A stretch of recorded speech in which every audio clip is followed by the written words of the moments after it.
And so I have different questions. It's the first time I'm interviewing 3 persons together, and I'm really pleased to talk to you, and I hope you also find my questions interesting. If they are silly, you can skip them and answer something else if you like.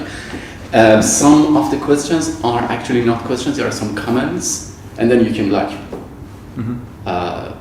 give your idea. For some of the questions, I have somebody in mind I can ask you in, or Claire, or if I'm but for some of them they're like open. You can just take your time and choose if you like. You can. So again, it's a pleasure to talk to you all. I start with Claire.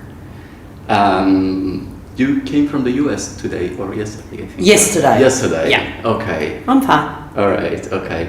So, so first of all, about what you're doing now, are you writing something now? I am writing. Because I think you were writing about fragility, or... So that, I was just talking to Nick Toburn about that. There was a round table on Deleuze, maybe a decade, New Formations, and it was Eric Aliès, it was the people that were in the UK at the time. And the interview, it was Peter Holwood, Nick Toburn, Eric Aliès, me, Jeremy Gilbert was doing the interview, and he said to Eric Aliès, if you take Deleuze, because he's not a Deleuzean, so he's right, if you take Deleuze seriously, then humans should just give up and go extinct. And Eric Aliès says, am I meant to take that question seriously? And I just sat in the corner, didn't say anything, and thought, that's a great idea.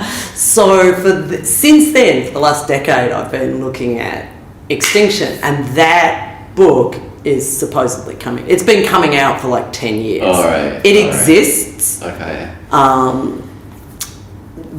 I just have to, I keep saying this year I finish it. Yes. Okay, great. But it is the idea of Deleuze and the non-human, but maybe taking it like a little literally. Right.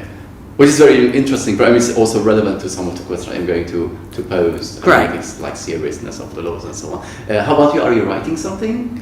Well, I feel like I'm mostly not writing something. I have been working on a book on assemblage and affect. I want to bring the two.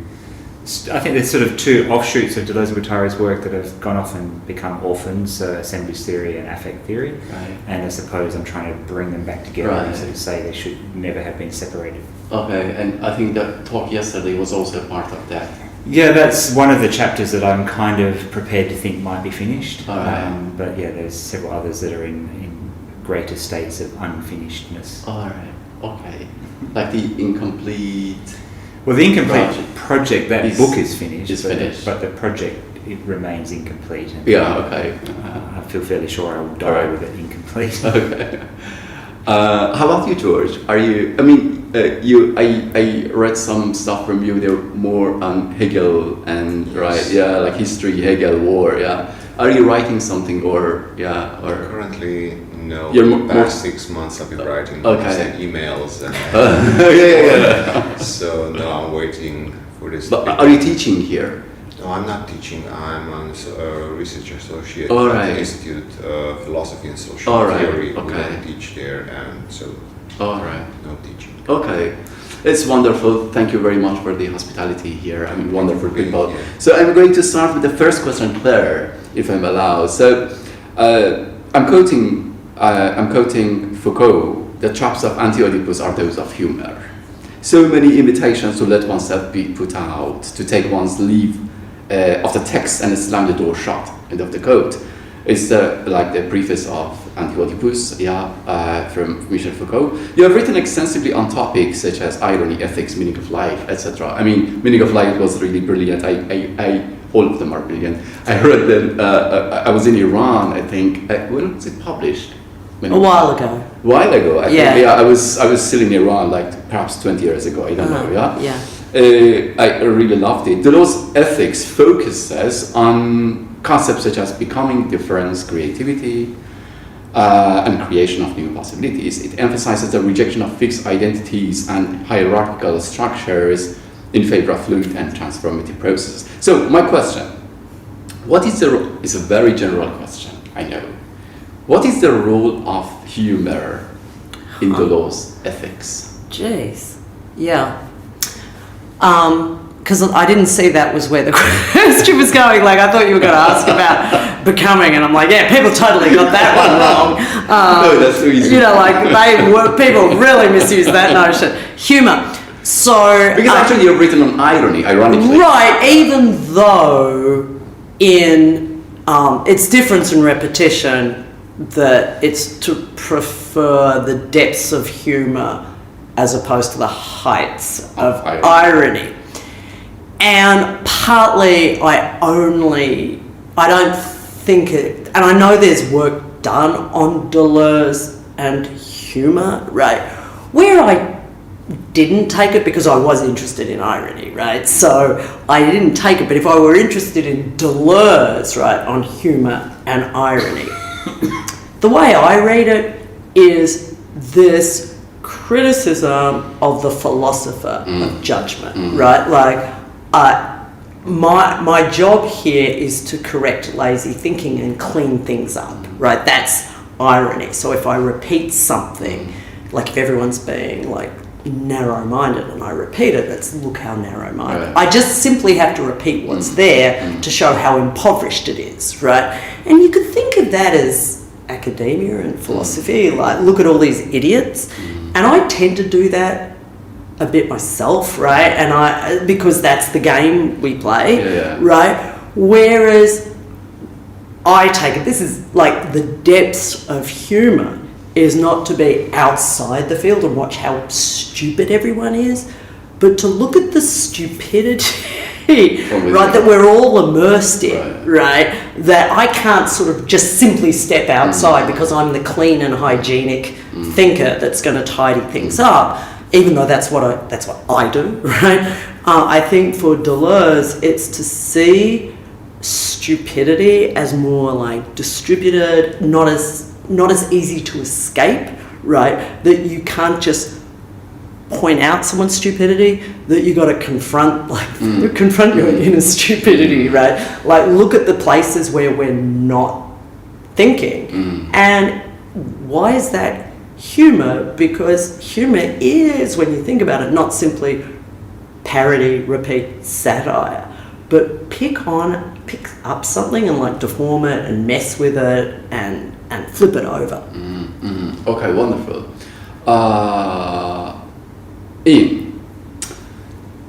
Deleuze and Guattari claim that together they would like to be the Humpty Dumpty of philosophy, or its Lauren Hardy, and maintain that the circular form they give to 1,000 Plateau is only for loves. Finally, in relation to his work as a whole, Deleuze discloses that he aims at creating, I'm quoting, a counter-philosophy of the schizophrenic laughter and revolutionary joys of great books, end of quote. A philosophy which, again quote, gets the giggles which wipe away its tears, end of quote, at the completing commercial concepts. Do you really think that Deleuze is any different or any less serious than his enemies? Wow. I mean, I was actually at a conference 2 weeks ago that was on humour.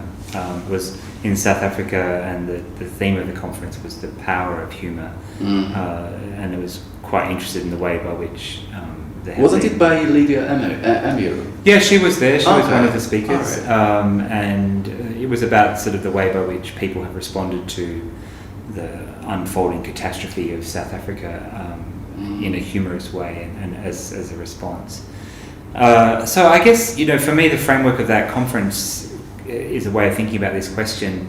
And one of the things that kind of struck me is that it's perhaps not enough to laugh or to make fun of or to ironize or satirize the political things.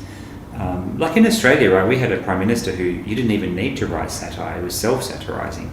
But it didn't change the political landscape in any way. Like, people made fun of him all the time, but it didn't stop him from doing the kind of horrendous things that he did. So I guess as much as I kind of appreciate Deleuze's idea that, you know, that laughter is important and so forth, and I obviously don't disagree with that. But I do think we have reached a moment where laughter is not enough, and I'm not even sure that laughter is that which creates sufficient solidarity to change things. So maybe we need some laughter in order to find a kind of an effective receptivity to the world, but then there is serious work to follow. Right. And somebody at this conference was talking about Lennon, who, you know, very famously did not even want to listen to music because it, you know, kind of made him want to pat his dog and, you know, hang around with young children and so forth. And because it took away from the seriousness. So probably we don't need to go to that extreme, but, you know, somewhere in between, the laughter should galvanize us to want to then do things.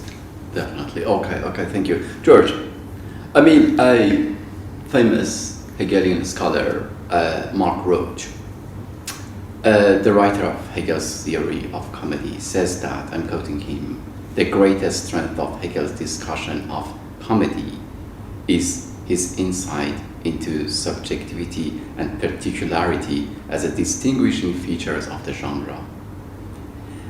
I'm quoting Hegel, what is comical is the subjectivity that makes its own actions contradictory and so brings them to nothing, end of quote. So my question, perhaps a silly question, is we have a philosophical tradition that is in favor of tragedy.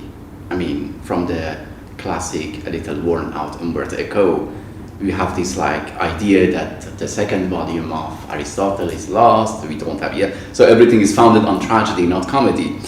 Do you see any relation between tragedy and comedy in Hegel's thought, or do you see any importance? Because in the end of the day, Hegel prefers comedy to tragedy, but comedy is very much underexploited in Hegel in relation to tragedy. Well, that's a question. First, I don't consider myself that much of a Hegelian, so I don't know the intricacies of the relationship between. Sorry, my question was not elaborate. It's just like a random question. I mean, Hegel, what I know about is, I mean, he focuses much more on tragedy, of course. I mean, one of the greatest, like, interpretations is his view of Antigone, and tragic myths play the way I see it, much more central role in philosophy than comic. I mean, you have Oedipus, just as an example. But what I find comical in Hegel is this. I mean, the German philosophers in general, they are not that comical. I don't find it that humorous, Kant or Hegel, but then you find these places, strange sentences. That, for example, there's this strange sentence in the phenomenology of spirit, which I think he criticizes, it's with the part where he criticizes phrenology, and he says about the logic of thinking there. And it's like, he just goes off and says, oh, this would be like a crab riding on a cow, riding on a turtle. I mean, completely insane sentence, just out of place. And then you have this edifice of concepts, of just serious, dry, philosophical, hermetic ideas. And then you find these kind of crazy sentences here and there, and then you wonder, okay, what is this guy actually like behind the whole philosophical edifice? Because you find these little places where you just laugh, where you're shocked that you read something like that in Hegel. So that's what I find humorous, and it's actually quite exactly the opposite with the Deleuze and the Theory, which I find at the surface level very like, there's a lot of irony, a lot of humor there, but I take it much more seriously, and I try to ignore that because I think I'll slip, I'll get seduced by the language, so I try to like look past that. So it's a kind of an opposite thing, you know. When you read Kant or Hegel, you expect that. You expect this kind of very classical philosophical language, hard language, and you don't expect these sentences. And in Deleuze and Hegel, the starting chapter, the start of Anti-Oedipus is just like sentences like these, and then you can, oh no, okay, I have to be careful. I can't be seduced by this language, and I don't know, maybe that language is very important for someone to understand too, but I think it's, to me, it's an obstacle. Right. Because it makes me kind of apprehensive. Right. So I think I step back and let's try, okay, let's ignore these old little word plays and focus on... Yeah, I mean, the reason I asked about tragedy and comedy is that, like, you read from Hegelians or you talk to Hegelians. I talk to Alenka Zupancic, and in the end of the day, you think that what they are talking about, comedy is exactly what they are talking about, tragedy. I mean, the book Odd One In, for example. I mean, this parasite, this concept that comedy is something. I mean, the comic figure, let's call the idiot, let's call it. It's like the outsider that goes inside, the odd one in, actually, what it suggests, yeah? So in the end of the day, the same words that you hear about tragedy, you hear about comedy. And the question of affect is absolutely lost. I mean, there is no way to talk about affect when it comes to comedy. There is no way to talk about tears and laughter, even when you're talking about Antigone. So, I mean, in their view, in their analysis. That's why I wanted to ask you if you see any relation between tragedy and comedy in Hegel, which is a very big question, and I should have elaborated that a bit more. Now I go to the fourth question, Claire. In an article, Happiness and Everyday Life, you say that, I'm quoting you, happiness would be the elimination of transcendence, all ideas imposed upon life, all ends beyond life, and we might add, all narcissism. Contemporary culture is often criticized for its narcissistic pursuit of happiness, but the culture of therapy can only be formed from an aggressive abandonment of narcissism. Very beautiful quote, end of quote. A very beautiful part of this article. So abandonment was for me the key word in relation to humor. In his book on Jean-Paul Richter, there is an American scholar, Paul Fleming. I'm talking to him next week in Berlin. He says that, I mean, you were talking about German philosophers writing about comedy. It's absolutely absurd. One of them, exceptionally, is Jean-Paul Richter. Yeah. The only person among romantics who wrote about humor. And he has this beautiful idea of inverted sublime. Yeah, so das umgekehrte Verhältnis. So that it plays with Kant. There, I'm again going back, happiness, according to him and to Jean-Paul Richter, is not in the hand of the philosopher. Philosophers are at best able to tell us what not to do, right, in order to be happy. Very beautifully, he believes that the biggest rival for philosopher is a bird, Kernbeißer. Kernbeißer in German means Kern is like Kerner, Beißer is like biting. In English, I think you call it Hoffinch. A bird that goes to the sweet, a bird that discards the sweet exterior of a cherry to focus solely on the extracting the pit, the stone. A pursuit often comes at the cost of embracing the fullness of life in itself. Do you see, my question, long, do you see Deleuze's philosophy as more able than other philosophers at eliminating transcendence and providing us with happiness? Yeah. First thing, wouldn't you say, like the Athenaeum group, you said, like Richter's the only philosopher of humour and romanticism, their conception of transcendental buffoonery, right? That's a form of humour, like you, that goes into the tradition as not falling in love with your own ideas, right? And that would apply to, like, we're at a Deleuze and Guattari Studies conference, right? You either fall in love with it, right? Or you allow it to not take it as its own word. So that would not be just repeat their jokes, right? But to look at something that goes on. Okay. Deleuze, narcissism, happiness, animal happiness, right? The bird. There's a, I think, simple, not good reading of Deleuze, right? Where immanence is just like taking an ecstasy. That dates me, right? But taking some sort of tablet that just is immersion, right? Or we just become one with life, right? So it's this simple, ecological, go out and just feel with the birds thing, right? That's this image of the bird that is nothing other than affect, right? Pure affect. That we could call that like animal happiness, non-self-consciousness, non-narcissism, right? It's not, there's no image of itself, it's pure,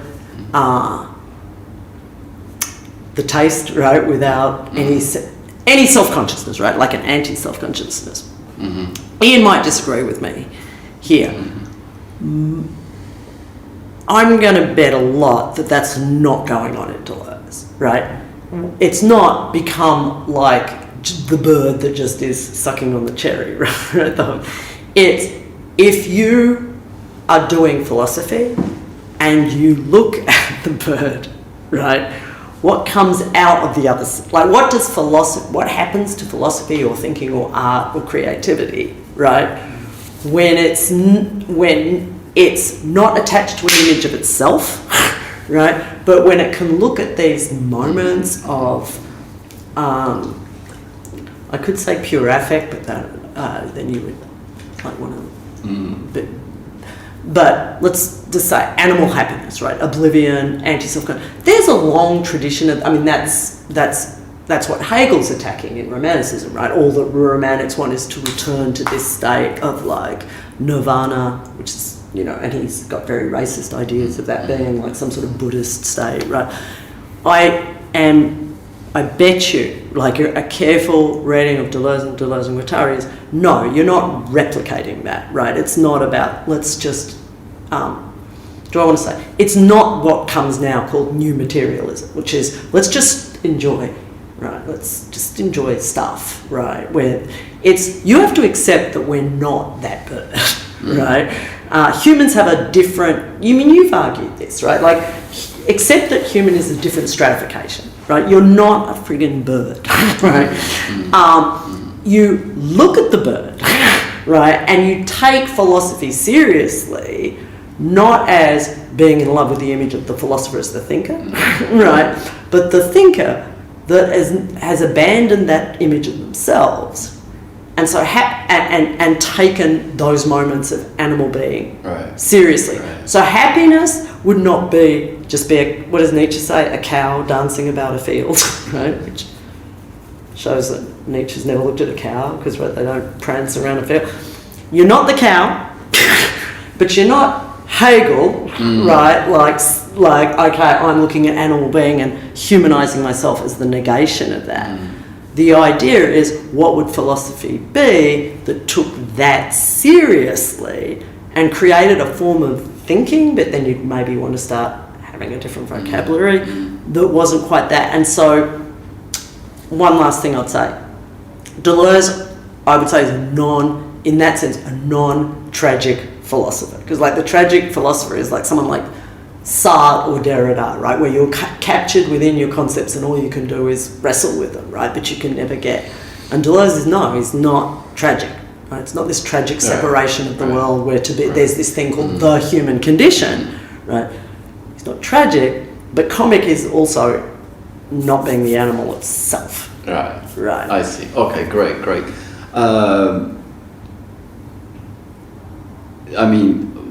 Just following that question, I have another question I ask Ian. Deleuze writes in his Masochism that Kafka, I'm quoting him, Kafka gives humor and irony their full moderate significance in agreement with the transformed character of law. Max Brod recalls that when Kafka gave a reading of the trial, everyone present, including Kafka himself, was overcome by laughter, as mysterious a phenomena as laughter that greeted the death of Socrates. A spurious sense of tragedy dulls our intelligence. How many authors are distorted by placing a childishly tragic construction on what is more often the expression of an aggressively comic force. The comic is the only possible mode of conceiving the law in a peculiar combination of irony and humor, end of quote. What is really, I should ask Deleuze, but I'm asking you, what is really humorous in Kafka? Well, I've never found Kafka particularly humorous, but I imagine that the reason why people found it funny when he was reading it is the notion of the absurd.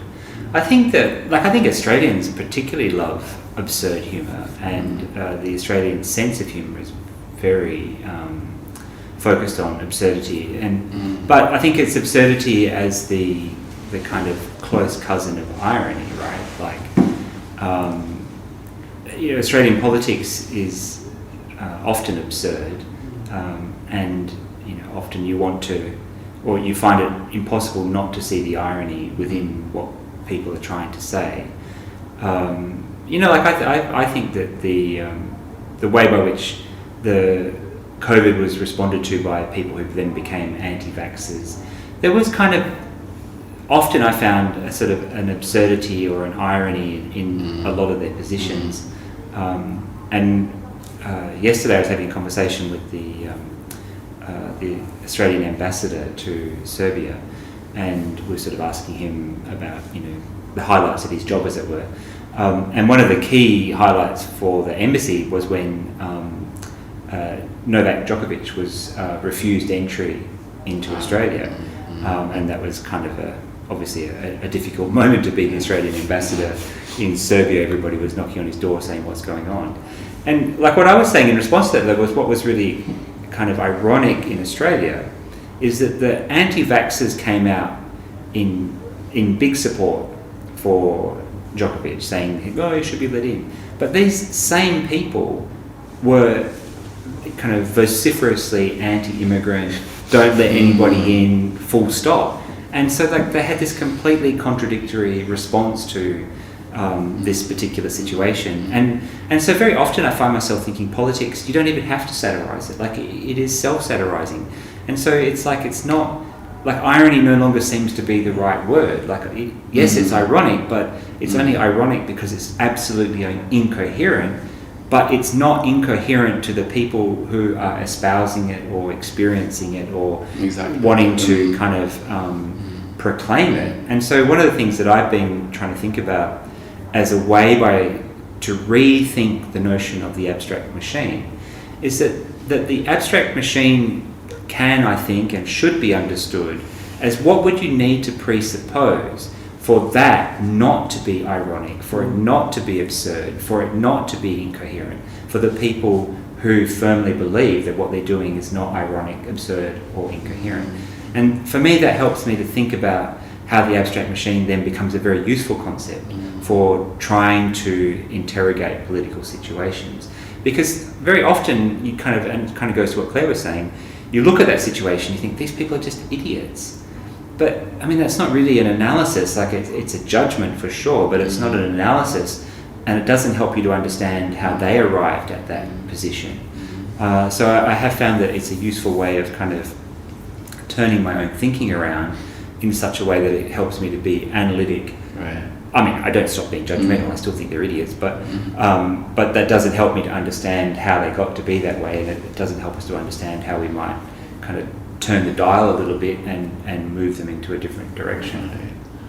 Great. I mean, yeah. I see the same thing actually in Germany. I mean, it's funny that one of the victims, my impression in Germany as an Iranian, as an immigrant in Germany, as a immigrant with first name Muhammad in Germany, is that one of the most immediate victims of polarization is irony. I mean, it's polarization, be it COVID, be it the foreign politics of Germany, be it the relation with Israel. One of the first victims in Germany is, or everywhere, in Iran. I mean, it's crystal clear in Iran, I don't need to talk about it. But yeah, I will go back to this question, and if you don't mind, I ask you another question. Like, Russell Ford says, I mean, he's one of the people who has written on humor and Deleuze and law, actually. I'm quoting, the two senses of tragedy that you were talking about. The two senses of tragedy are therefore two ways of thoroughly responding to the action, the dramatization of existence. On the one hand, informed by ressentiment, the false sense of tragedy squeezes existence in a dialectic of redemption. This sense of tragedy supplements existence with a ground or higher truth that unifies and justifies it. On the other hand, I use my hands, on the other hand, subtracting this coordinating device and affirming existence as irreducible and unsupplemented, sufficient to itself, true tragedy is an engaged and willful thinking of the development and collapse of forms amidst the general play of forces. It is this true sense of tragedy that will be developed in Deleuze's later discussion of humor, he believes. So he believes that after this dialectical, you have this Dionysian understanding of tragedy in Deleuze, and then through that Deleuze expands or wants to expand this idea of humor, let's say. Can we conclude, I mean, following your earlier remarks, specifically and interestingly about abstract machine, can we conclude that there is also false and true humor, false and true irony in that sense? Yeah, I mean, at this conference that I was at a couple of weeks ago where it was about humor, the talk that I gave was around, so it was part of a project that I had been working on with some colleagues around cyclists, and the specific piece that I've been working on was the online responses to when a cyclist is killed by a motor vehicle. And what we tracked is literally hundreds of comments that people post on Facebook and whatever in response to these news stories about someone being killed. And we were quite struck by the fact that probably about 1/3 of respondents were like, well, they deserved it, they shouldn't have been on the road, and they're just cockroaches, and all these kind of really horrendous sort of things. And so we became quite interested in how, or the kind of strange possibility that just because somebody has put on lycra and got on a bike and is riding, they cease to be, grievable in Judith Butler's terms, but and in a sense cease to be human. And we were sort of fascinated by it. Well, how is it possible that it takes so little to shift someone from the realm of being something that you would be compassionate about as opposed to something that you would not be compassionate about? Now, I don't know that I would necessarily want to think this through the framework of tragedy, but what was interesting to me was just how those very small changes to how this person, is dressed and what they're doing was enough to shift people's complete attitudes. And for me, that then became a way to begin to think about the response people have to trans people, for instance.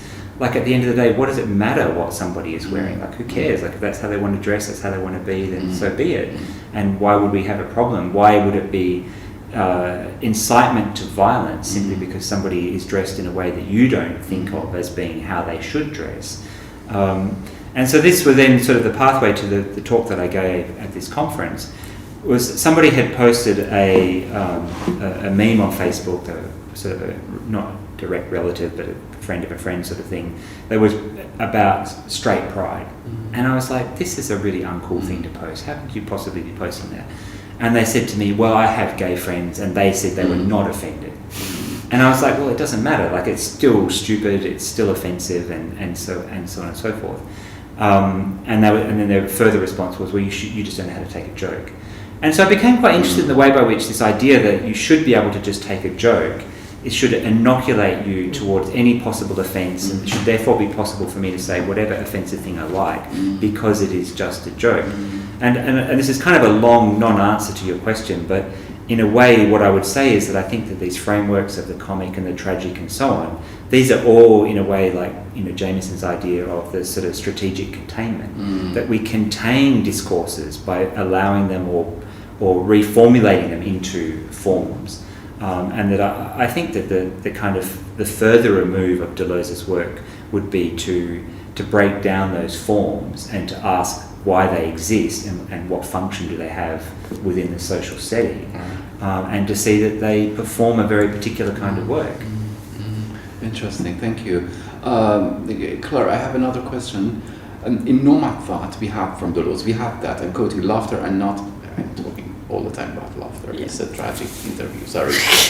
In nomad thought, we have that, laughter and not meaning, schizophrenic laughter or revolutionary joke. This is what emerged from the great book, not the anguish of petty narcissism, the dread of guilt. We could call it superhuman comedy, a divine jest, an indiscernible delight, an indescribable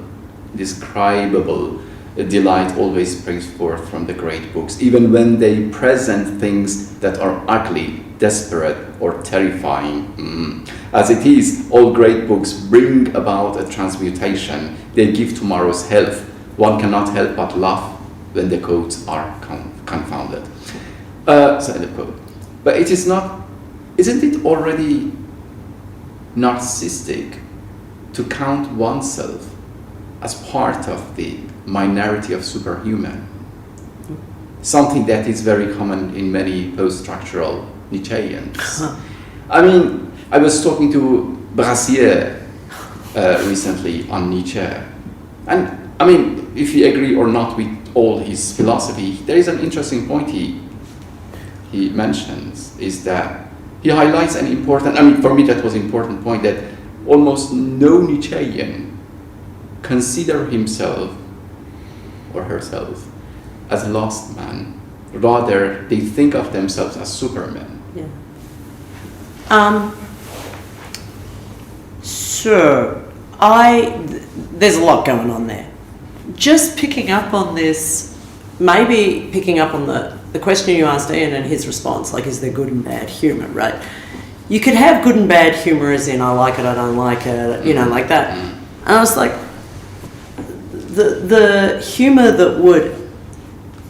Here's one thing you could say about comedy and tragedy. You said it contains, right? So if I don't like President Trump and I turn on the TV on a Saturday night and it makes fun of him, I go to bed like I'm watching with all my liberal friends, Trump is an idiot, we all agree he's an... And I did have that feeling. There was a woman who, unfortunately his name, Sarah Cooper, who used to do nothing more than have Trump's voice playing as she mouthed the words. It was hilarious. And you felt great when you watched it because you didn't have this, I'm living in a nightmare state, right? We all see this as stupid, and it felt good, right? But you could say the same about tragedy. Like when Steven Spielberg makes a film about the Holocaust, you cry at the end. Jeez, that was bad, right? And catharsis, right? So what would, when you, like, now getting this back to like Deleuze and Guattari and this whole Nietzschean tradition of Superman, last man, strikes me when you have racist jokes, sexist jokes. I mean, there's like jokes are racist, sexist, homophobic, anti-immigrant, right? What they have is an object, right? Which then, I'm not racist, I'm just making a racist joke, right? To you, allows us, what's the Freudian theory? Allows us to say it, our bodies can, right? We've let out, we really are, right? It's just a joke, right? Which would, I know what you mean about those Facebook posts, right? There'll be, and it's, you said it was like a relative or a friend. Sometimes, like, it's other academics and it's anti-trans or, right, something like that. And as you say, like, what, you know, but it is allowing us to have them as an object, right? And you could say the same about tragedy, right? That these liberal forms of tragedy, where like there's a film like Boys Don't Cry, right? Which is all about, oh my God, the trans person gets killed at the end, and thank God we're not, like, it's the same. Tragedy and comedy is the same form in that sense, right? Where we have this knowing laughter or knowing tears about an object. When you look at the forms of, and this might be the form of like a more Kafkaesque humour, when like the ape and the academy, right? And you mentioned it's absurd, right? You're not doing, we all know why this is funny, right? It doesn't have us objectifying, right? That. And that I think has this, like if you look at some of the jokes in Anti-Oedipus, right? Like, I don't know exactly, but you know, the analyst told me, so you know, why do you want to kill your father and sleep with your mother? Oh, so that's what I wanted, right? That has, it's like, yes, it's attacking the analyst, but it's attacking the very structure we're in, right? It doesn't have this making fun of or mourning or pitying, right? Tragedy is a mourning or pitying. Comedy is laughter about. And so getting back to this Nietzschean, where it's divine, right, would be to take it out of that space of either making fun of, right, or mourning, but maybe do something just to try and, like, at the level of the abstract, like pulling apart the things that make a joke about homophobia, like, possible, right, that you have this group that is not us, right? Or that make tragedy possible.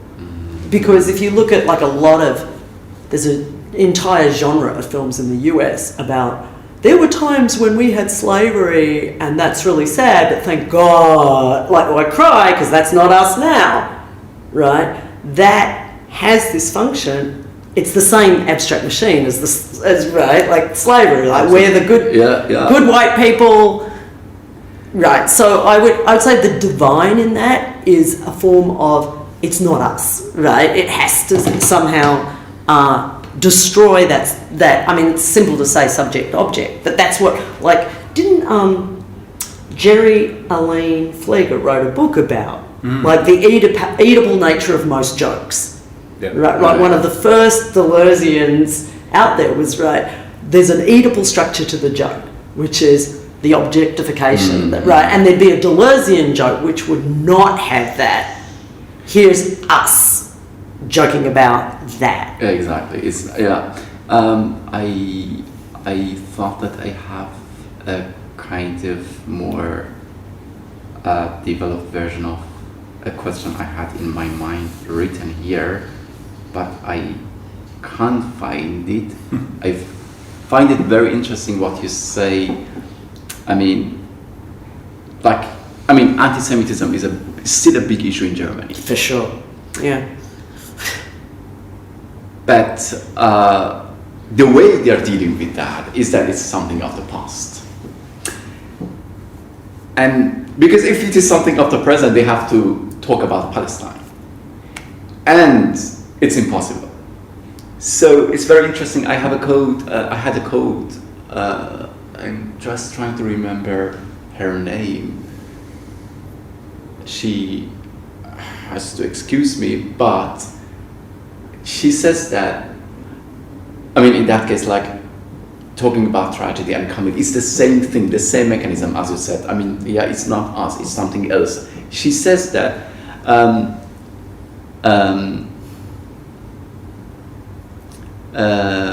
so Israel is the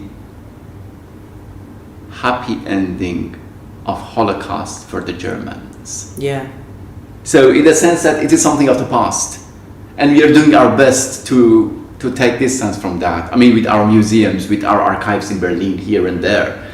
But as long as it is not actually the for instance of the world, as long as it's not contemporary, as long as it's not talking about us now. Right, and if you, like, I lived in the Turkish section of Berlin, which was good for me because no one spoke. Oh, you lived in Berlin? Yeah. Oh, okay.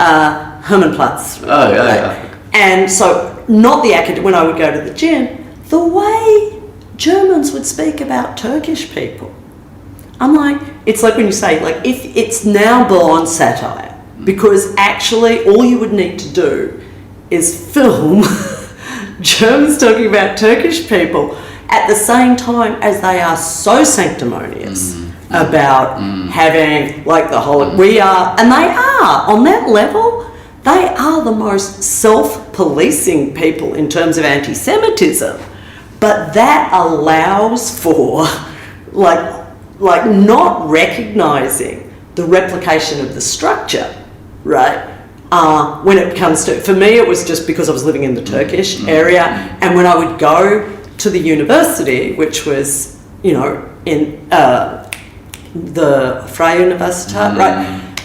They would be, well, what are you doing living there? Like, these were people that, now it goes back to like the abstract machine. The problem is not who's where on the checkerboard, right? Like, okay, it used to be Germany, Judaic, right? It's like, okay, that's shifted, right? But it's the same game, different pieces on the board. And part of that is the piety of like, we're now, right? It's beyond good and evil. Like, it's beyond good and evil. It's not good people, good humour, bad. Look at the conditions that make that possible. Exactly. Right? That make tragedy and comedy possible, which is a form of individuation. Here's me, here's my beliefs, right? There's such a thing as being a good person, which, you know, that's the bigger problem. It's definitely not morality. Yeah, it's not morality. I have a question to bore you again, but I mean a very ambitious question again. You met a lot of Deleuzians these days. Do you find them serious? I mean, do you think that our Deleuzians are serious as non-Deleuzians? Because you have also hung out with non-Deleuzians. I found it very. I mean, listening to them. Yeah, I found them very serious in the sense of what they're trying to do here and what they're trying to achieve here. Of course, you have always this part of the conference. There's always this part of having fun, of having.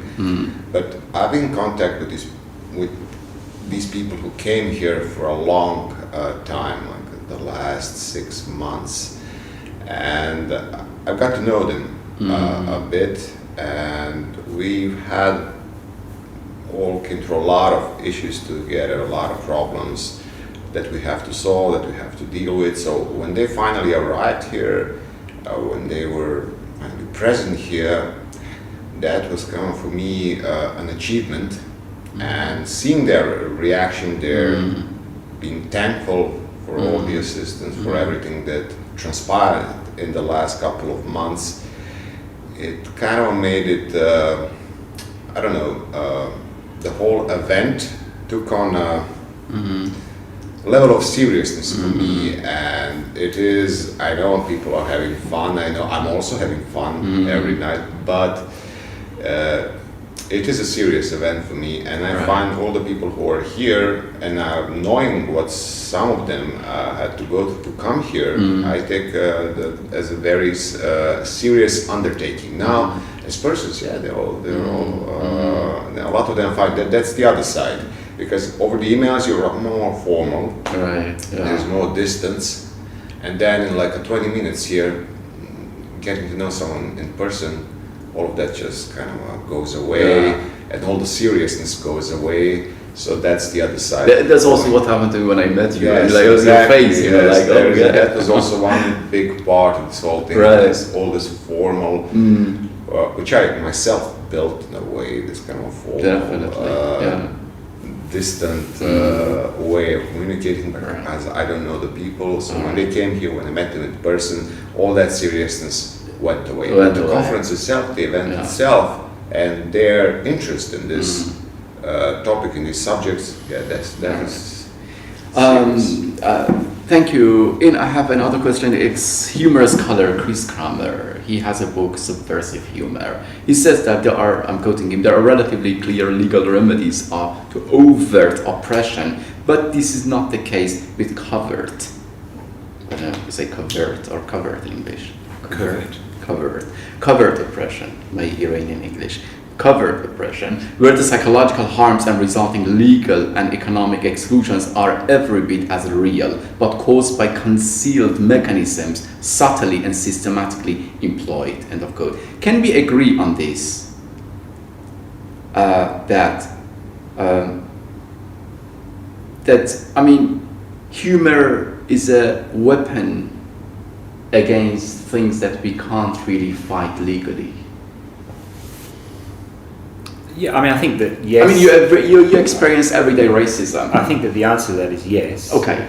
But, and maybe not in yes, but yes, except that that doesn't exclude humour being used in an aggressive way as well. You know, when you make fun of a minority group, which is essentially what Claire is saying, that one of the ways by which humour works is to select an object and to make that object the butt of the joke. Like, it's very... I've been trying to think, are there forms of humour, are there forms of comedy that don't in some way create what we call the butt of the joke? And I can't think of any except the most, banal kids' jokes. But any other sort of more sophisticated form of humour is always trying to make fun of something. How about I'm making fun of myself? Well, I mean, yes, but when as a Muslim in Germany, who is not practical Muslim, as a black in Germany, how about a trans in Germany? Even if you're making fun of yourself, you are still making yourself the butt of a joke. You're still using the power of humour in a particular kind of way. And you might say that you're doing it to, some people say that they do it as a kind of coping mechanism for themselves. But by the same token, if you are willingly making yourself the butt of a joke, it may not be the best coping mechanism that there is.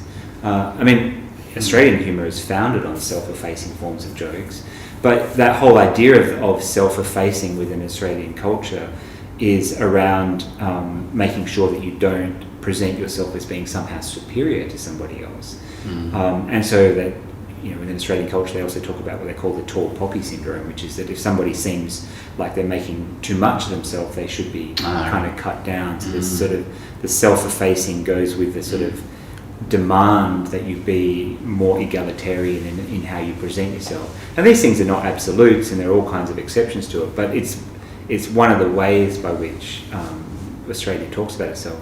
And I was going to say, with respect to what Claire was saying, that we now have the Voice to Parliament referendum coming up, which will allegedly give Indigenous people greater opportunity to have input into how legislation is talked about, at least. They won't be able to present legislation, but they will have the opportunity to respond to proposed legislation.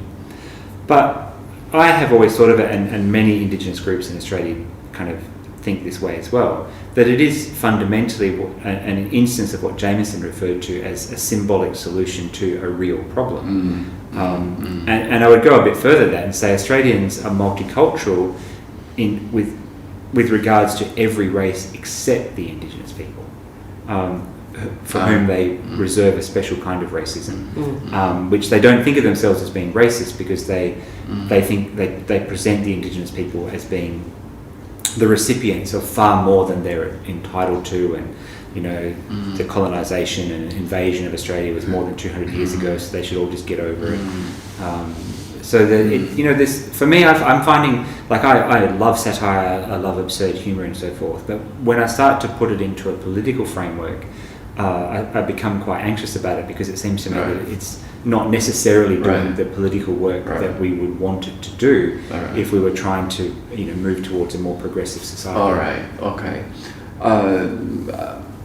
Stefan Kircher wonderfully notes that, I'm quoting, the escalating tensions of the time around the Vietnam War and the Civil War movements called for engagement, not the ironic discourse afforded by satire, end of quote. I intentionally asked Claire, not you, because I know your answer. I've become predictable. No, think your last answer. Do you see this problem today when there is now the tension, like NATO, Russia, irony? How do you frame it? Or, I've written here, what I feel in Germany is like confession. Yeah. What I feel in Germany is the more moral engagement. And it definitely results in less irony among people. Right. Be it COVID, be it NATO. Right. Yeah. Part of that is just, yes, Ian's response, like it takes you only so far. It can create some sort of critical distance, but then you've got to do something about it. I was just thinking though about humour, Percival Everett wrote this book called The Trees, which was, I think, up for the Booker Prize, but was never going to win. And this is in response to you mentioning Civil War, Vietnam War, right? And what humour can do. And it's a short book. It's very, very funny. Very funny. Even if it's about the corpse of Emmett Till, which was the first lynching. Well, not a lynching that made it where the child's mutilated corpse is on the front page, right? Even though the subsequent trial fails. And then there was a very sentimental movie about it, maybe a year ago, called Till, right? That was more about. But okay, it's humour about the corpse of Emmett Till coming back and basically lynching in the same manner. So castrating, barbed wire, lynching the white descendants of the original white supremacist Ku Klux Klan murderers.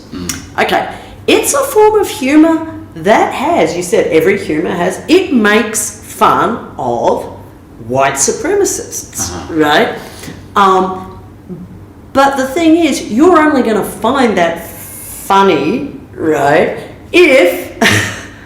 So yes, it's liberating. Yes, it's this tradition of humour. But it struck me, even though I loved it, right, it was such a good book, it's not going to shift anything. It's going to create a form of solidarity or intensify a form of solidarity that already exists, right? Because if you live in central Pennsylvania, as I do, and most of the people around you are white supremacist, Trump voting, then reading that book is like, oh, right, I'm not alone. It has a form of identification. But it isn't going to do the political work because it has this knowing structure that irony and satire do, right? Like, so that, I mean, you said the Australian Prime Minister doesn't need to be said. Trump doesn't need, like, anything he says is immediately risible and absurd.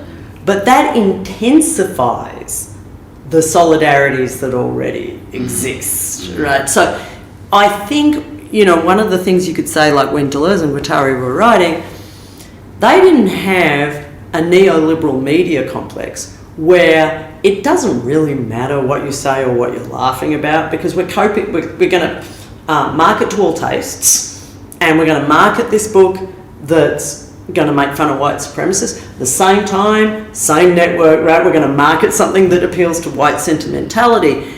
That's a different world from the one in which Deleuze and Guattari, right? Where it might have been like the social, not that this is Deleuzean language, right? But the public sphere, right, was something you could take hold of. No, the public sphere is like everything is possible because it all sells, right? Racism sells, pride sells, trans rights sell, anti-trans sells.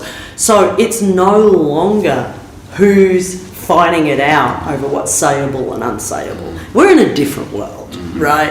And I think those economic conditions, right, you can watch for every sentimental anti-racist film you can watch. You can go and watch, I don't know what the equivalent of Rambo would be in the 21st century, but you still Rambo, right? You can watch white, homophobic, gun-toting content, right? Because neoliberalism no longer worries about what is said, right? It's as long as stuff just keeps being said. So every time a racist tweets something and you get it, that's great for capitalism, right? Like, I think one of the examples, in 2020, you know, the public lynching of George Floyd, someone asked the CrossFit CEO, what would you say about the anti-blackness of the health industry? He makes a racist joke. So what gets in the news? The racist joke and everyone piling into that, right? We're in a neoliberal world where just say stuff, right? So I think maybe the forms that speech take you need to go to it's the abstract machine is not really the conditions of possibility. It's different from that. But like the structure, the assemblage of it, right? There's no underlying condition, right, that you're diagnosing. But what you have to look at is what those statements connect to. And what they connect to is the marketing of racism and anti-racism, or the marketing of like, there could be for every TV show that is like Atlanta, which is like a black comedy, right? There's stuff that's white, and it's all possible, right? It's all just clicking, right? So Claire, in this neoliberal world of marketing, incorporating something like irony and humor to a very important issue like feminism, do you think it makes it less serious? Or do you think it just is another way of marketing it? The second. Right, because there are all these now, feminism really sells as content, right? I think there's a great like women's empowerment book called Know Your Value, right? And companies know, like, I think Pride Month is like, feminism, yes, everyone knows that sells. Everyone's been using like real beauty campaigns, you know, that's been selling for ages. Now Pride Month sells, right? You could say, like, if you go to Amazon, you can buy, obviously you can buy copies of Communist Manifesto on Amazon, right? You could say that's ironic. Like, cosmically ironic, right? That now Marx is marketable, right? Which it is, right? I can go to Etsy and buy diversity signs. A colleague of mine has an I Heart My Transgender Child t-shirt, right? It sells. As do t-shirts with the Confederate flag. They sell. There's an irony in that. But this maybe goes back to your first question about irony and humour. One could just say there's an irony in it, like the culture doesn't know what it's saying, right? That would be the ironic, right? Like, let's diagnose the culture from outside. But maybe when Deleuze talks about the humour of the depths, right, you would have to look at the marketing of content, right? And the capacity for markets to cannibalise content. And what sort of content? Moral piety, right? Because if you've got what you were saying about, I'm proud to be white, right? Those sort of like, or I'm a First Nations person, that will sell, as will, I could easily buy Indigenous, right? It's looking at the structures that make, that turn complex assemblages into little means. Right. That's what we've, right? And so what is one of the big things in Deleuze is pulling things apart, right? Don't judge them, not good versus evil, pull them apart, right? And so I think there are forms of humour that don't have like a butt to the joke. They're just not, they're probably like, they're just not the ones you see in the mass media, right? And you really have to look. I mean, they exist, but predominantly humour has an object, and whether that's President Trump or white supremacists, but it has an object, and that allows that sense of being other than the object, as opposed to implication, contamination, right? Right, okay.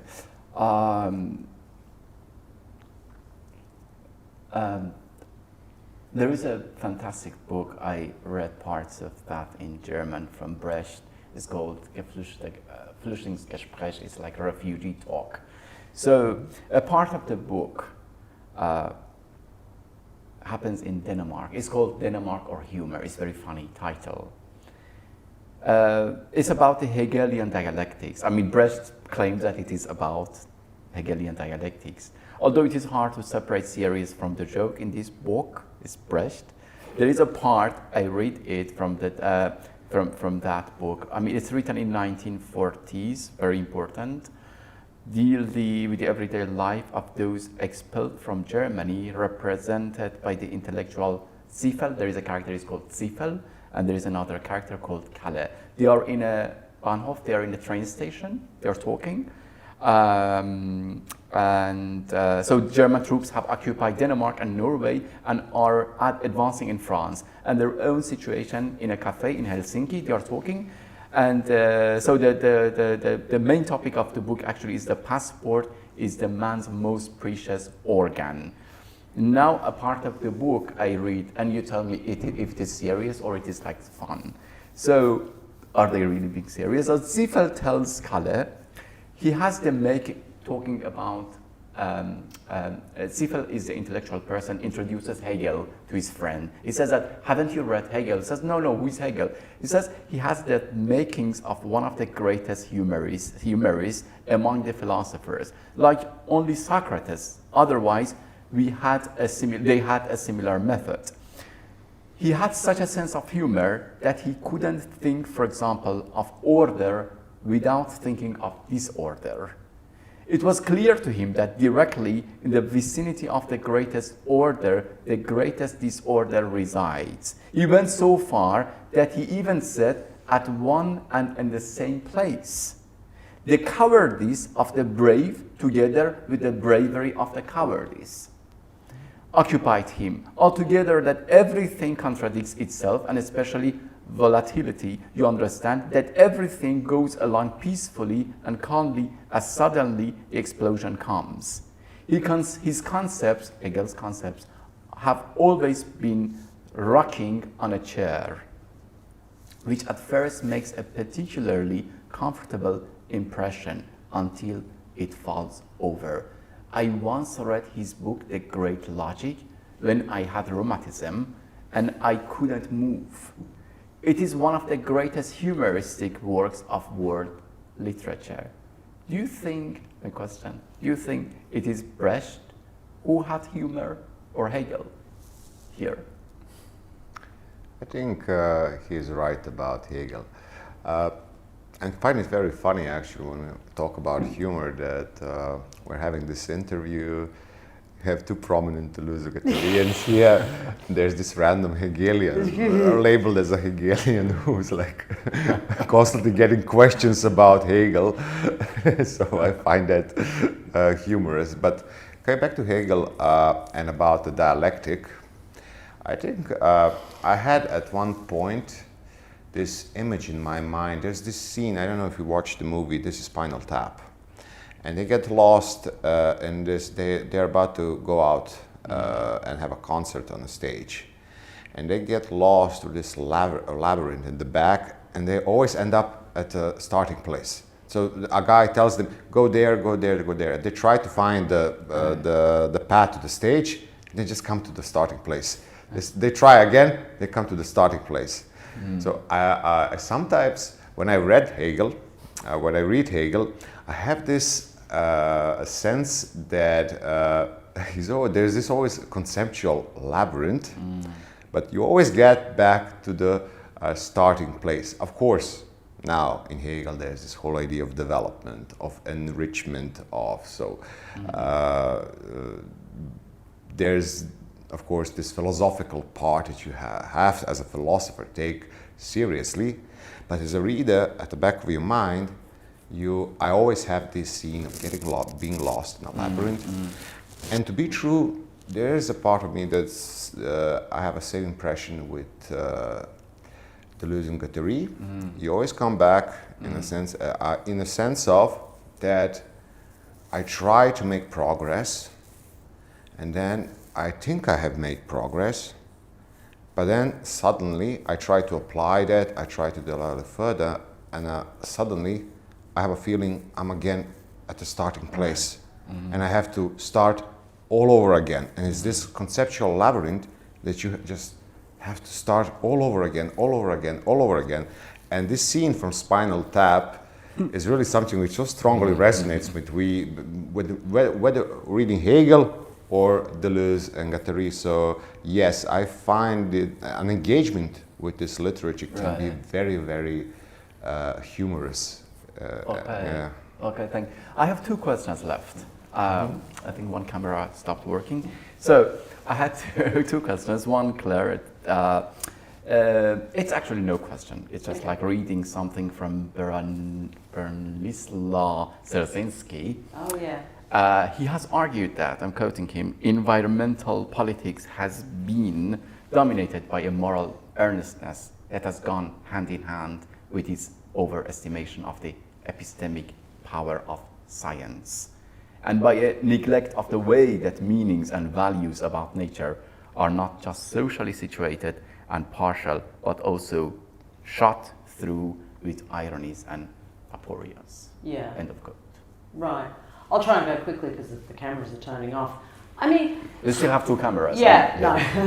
Partly his job is, and I do think, partly his job is, the world's ending, we've got the scientists telling the world's ending, and now we're stuck doing the humanities, right? That's his, because he works with Jan Solozevich, right? So it's like, you're the geologist, it's like Laurel and Hardy, right? It's like the scientist is the person that's the straight man. Someone's got to do something with this in like end times, right? I see that, and so he's like, yeah, scientists are coming out with all this stuff, but like, it's so earnest, so what do we do? That's one way to look at what like the non-scientists are doing, and that's maybe now just to like go back to, you have science, humanities, facts. How do we deal with facts? And I think like a good Deleuzean, which we have to be, right? Because we're here, or even good Hegelian, is you don't sit with that. You have to look into what creates this distinction between science just giving you all these doom warnings and the humanities like, we've got to think our way out of this, right? Now, I don't have the answer to what that would be, but at least in relation to that, I would respectfully disagree, right, with that notion that science has earnestness, right, and we've somehow got to inject meaning, right, or interpretation, or they've got facts and we do the oughts, right. I think the whole point, if there is one, of like particularly later Deleuze and Guattari is like you have those strict distinctions only, right, to say you don't sit with them, right, you have to work out how the science has produced this propositional attitude, right? Right. And what a philosophy might be in relation to that. Right. So it's not Laurel and Hardy anymore, right? Okay. Well, my last question is also a comment. It's not a question. It's in vain if I try to put it as a question. So, in The Queer Art of Failure, Jack Halberstam says, I'm quoting, being taken seriously, I might ask you, or anybody? Perfect, yeah. Free for all. Being taken seriously means missing out on the chance to be frivolous, promiscuous, and irrelevant.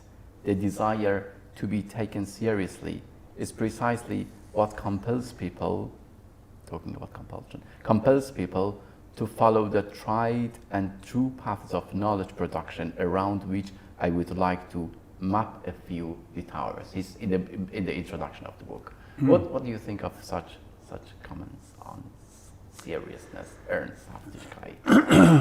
I don't find that particularly illuminating. I think that whenever I hear that the word serious and so forth, I'm always reminded of Derrida's satire of Searle and the notion of felicity conditions and whether it's possible to be taken seriously and so on and so forth. And in a sense, I think what Derrida concludes is that the phrase to be taken seriously is essentially meaningless. Because it's not about whether you take someone seriously or not. I think that the more important question was already asked by Foucault when he says, when we come across a particular statement, the question is, who has the right to speak this way and what structure accords them the right to speak that way? I mean, Jack Halberstam can stand up in front of any audience and say, oh, I don't want to be taken seriously, but only because they are accorded the right to stand up and the privilege to stand up in front of that audience and say those kinds of things. And what does being frivolous in that context actually mean? It's about, well, I don't want to necessarily play by the traditional rules of an academic presentation. I want to include this and I want to include that. So I don't find that to be particularly revolutionary or all that illuminating. I think the much more serious question is one that Foucault is asking and saying, well, what are the conditions? And I actually do think that when Deleuze and Guattari talk about the abstract machine and the body that organs, they say that these are two sides of the same coin of presupposition. But presupposition is essentially the condition of possibility. What makes it possible to stand up in front of an audience and have that conversation, say those kinds of things, and to be regarded as doing something that is worthy and that people should pay money to and travel long distances to come and hear and all those kind of things. I think, you're right, actual conditions, not transcendental, not what makes it fit, but the actual conditions. Right. Yeah, exactly. Yeah. All right. Okay, wonderful. So thank you very much indeed. That was wonderful. I mean, I really enjoyed it. I hope I didn't torture you with my irrelevant questions only about irony and I humor. just wish we'd talk about irony and humour a little more. Yeah. Oh, more. a bit of a missed opportunity, really.